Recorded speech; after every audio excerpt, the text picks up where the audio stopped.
মধ্যরাতে চোখ খুলে যাওয়া কিসের লক্ষণ? মধ্যরাতে অথবা রাতের শেষ অংশে যদি দেখেন আপনার চোখ খুলে গেছে, আপনার ঘুম ভেঙে গেছে, তাহলে আর আপনি ঘুমিয়ে থাকবেন না, আপনি উঠবেন।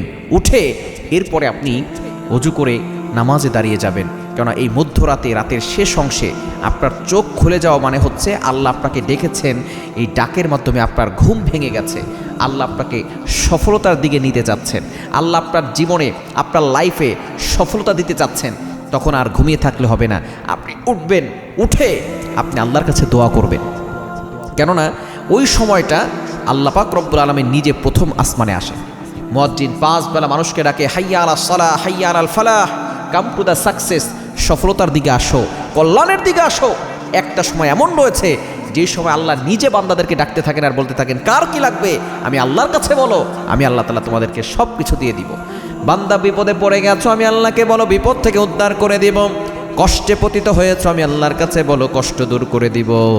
অভাবে পড়ে গেছো, আমি আল্লাহর কাছে বলো অভাব দূর করে দিব। আমরা বিপদে পড়লে মন্ত্রীর কাছে যাই, মিনিস্টারের কাছে যাই, কিন্তু বিপদে পড়লে আল্লাহর কাছে যাই না। দুনিয়ার মানুষ দিলে শেষ হয়ে যায়, আল্লাহ দিলে কখনো শেষ হয় না। এজন্য সর্বপ্রথম চাইতে হবে আল্লাহর কাছে। সাহাবায়ে কেরাম বিপদে পড়ার সাথে সাথে ওযু করে নামাজে দাঁড়িয়ে যেতেন, আল্লাহর কাছে বলতেন, আল্লাহ আমি তো বিপদে পড়ে গেছি, আয় আল্লাহ বিপদ থেকে আমাকে বাঁচাও। সুতরাং মধ্যরাতে যদি আপনার চোখটা খুলে যায়, ঘুমটা ভেঙে যায়, আপনি আর ঘুমানোর চেষ্টা করবেন না।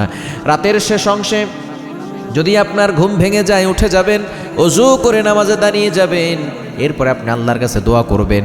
ওই সময় দোয়া করলে দোয়া কবুল হয়। ওই সময় আপনি আল্লাহর কাছে যা চাইবেন সকল কিছু আল্লাহ কবুল করে নেবেন। এজন্য এই শেষ সময় চোখ খুলে যাওয়াটা এটা আপনার সৌভাগ্যের লক্ষণ, সফলতার লক্ষণ।